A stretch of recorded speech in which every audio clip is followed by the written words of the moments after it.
Hey, what's going on, guys? Welcome back to Art Adventures. It is day 20, October 20th. It is Inktober. So I am getting ready to pen ink this next day in. Day 20's prompt word was coral. And kind of another freebie day in a sense.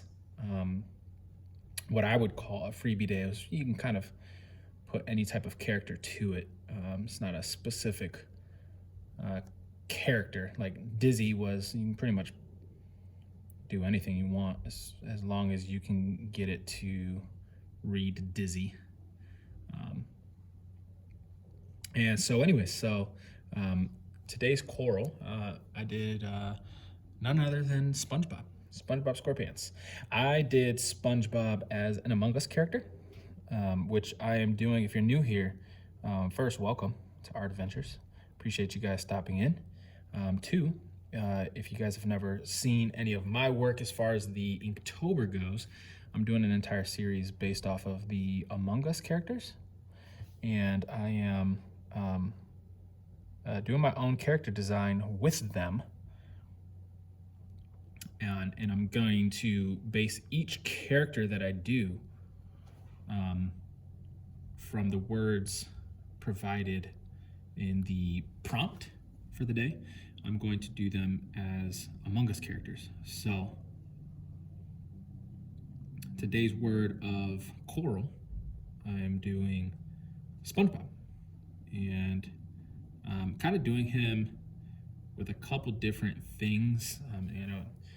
It necessarily doesn't make complete sense, but he obviously has a backpack on, and I wanted to give him some notable items in his bag that he is known for using in his episodes.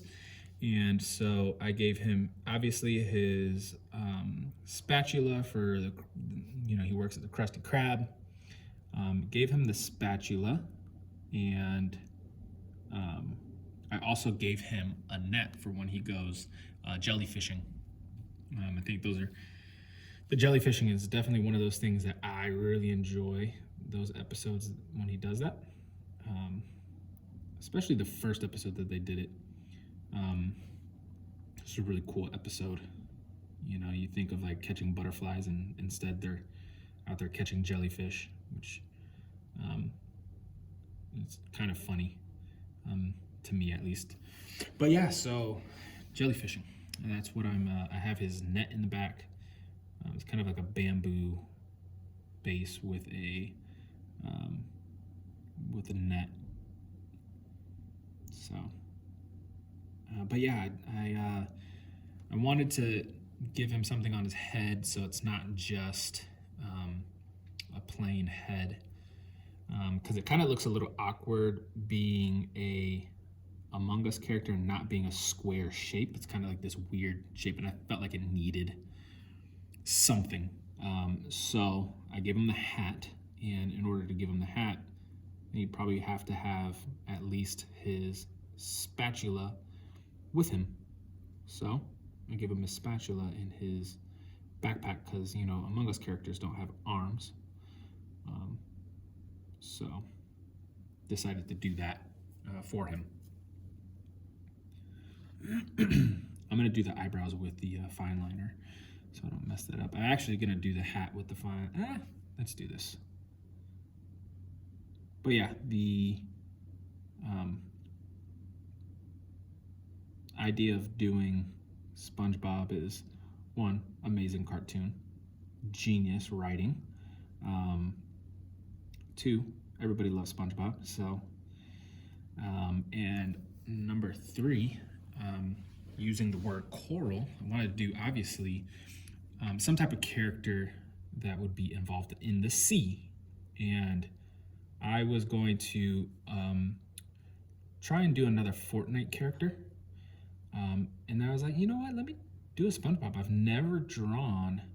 drawn SpongeBob and Patrick in a regular, just hanging out with students or my nephew or something, kind of done that,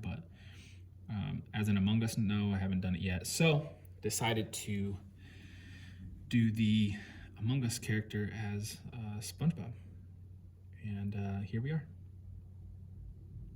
But the coral came out pretty cool. I like the coral. I had to use a couple different references as far as the coral goes to give him a different background. I know I wanted to do a solid shape to break up the detail from him and his backpack and his hat and all this stuff from the coral, but I needed to add the coral, so I went ahead and got myself a geometric shape, and then went ahead and did the coral afterwards. And his legs are going to be kind of funny. So obviously, SpongeBob has these really skinny legs, but with the Among Us characters, to keep their shape, I decided to obviously keep his thicker legs, and that kind of makes his legs look completely different from what we're used to, right? So he kind of looks like a really fat SpongeBob because of the Among Us characters' body shape, their structure. So kind of funny looking SpongeBob, but definitely a fun one to draw. Really enjoyed this one. It's kind of creative to, I guess, do these SpongeBob characters.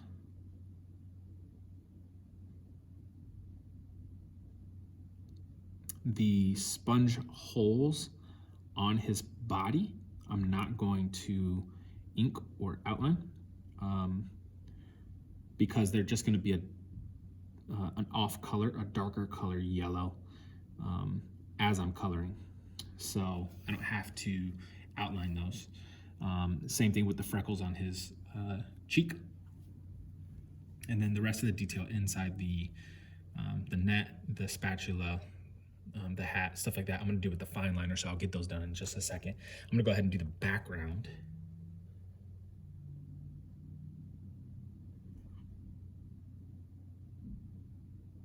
I've always been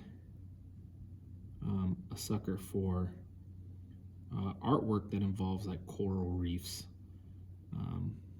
Luckily, growing up, my parents were awesome when it came to vacations, and we've been on a lot of cruises, and on almost every cruise we go on, we go snorkeling or scuba diving at least once, and a lot of times more than once. So I've been fortunate to have a upbringing that allowed me to see beautiful coral reefs and stuff like that. And man, it was, I mean, you get those life-changing experiences when you do stuff like that. And super fun, especially when you do it with your family, people you love. But there's just something about coral reefs that really draw your eye in, draw your attention, especially like illustrated coral reefs. It's just the vibrancy and stuff like that. A lot of the places we've gone with the corals is like kind of brown and dead, but not very alive in a sense, like the movies and stuff like that would show you. So definitely a different feel, but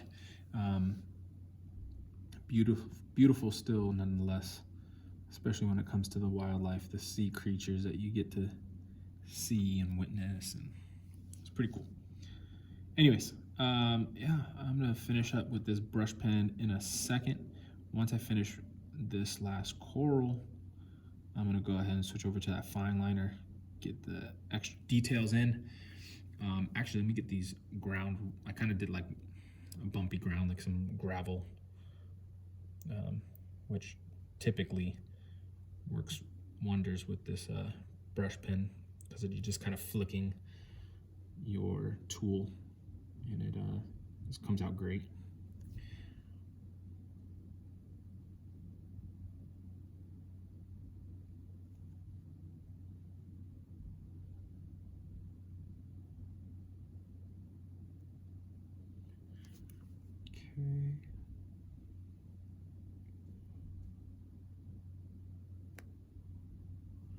Alrighty, let's jump over to this fine liner, grab this bad boy, start getting to work on these things. Different corals. Cool thing about the corals, I mean, I don't think anybody could say that you drew anything wrong. You know, it's kind of just these organic shapes. So, kind of cool. That can't get really criticized, I guess, in that sense. I guess somebody can say, "Oh, you suck at drawing SpongeBob." That's fine, you know, but you can't say, "Oh, you drew that coral reef wrong." Like, no, not necessarily.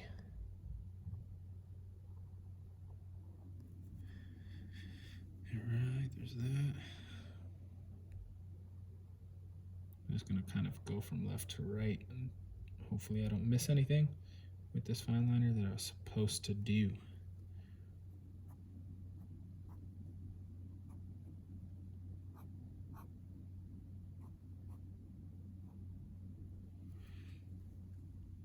Okay.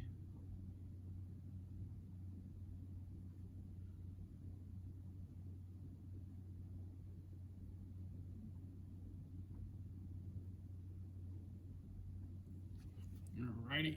Let me see what else.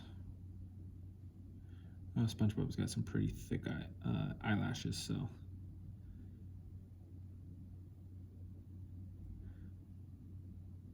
originally when I drew this, I tried to draw his eyes, not his eyes, but I was gonna leave the mask.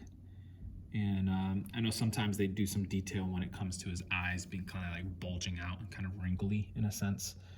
And so I was gonna do his eyes like that, but I ended up not doing it. It didn't look as good as I thought it was gonna look.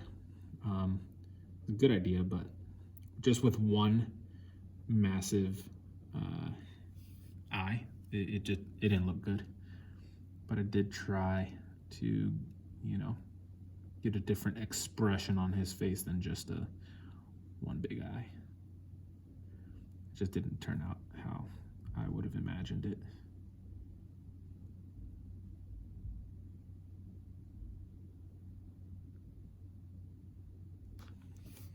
Okay, last two things as far as the coral goes.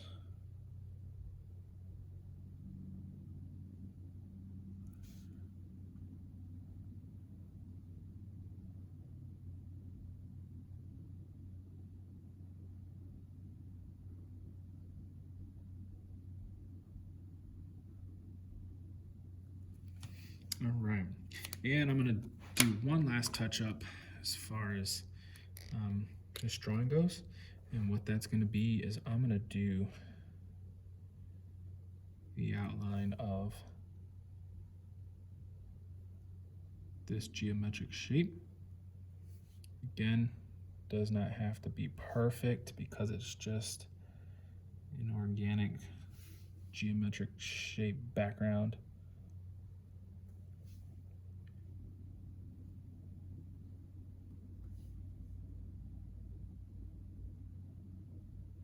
Boom.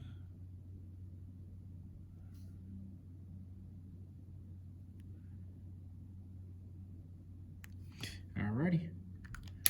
Again, the last little bit of detail I'm actually going to be doing with my Ohuhu alcohol-based markers, so I can get that blend. And they're not necessarily outlined colors. So I'm gonna leave it like that. We're gonna call this one a wrap. Glad that I get to do SpongeBob. Really excited for this day of coloring. This one's gonna be really vibrant, so I'm looking forward to this one. So yeah, with that, I'll see you guys on the next one tomorrow, day 21 coming up. Peace.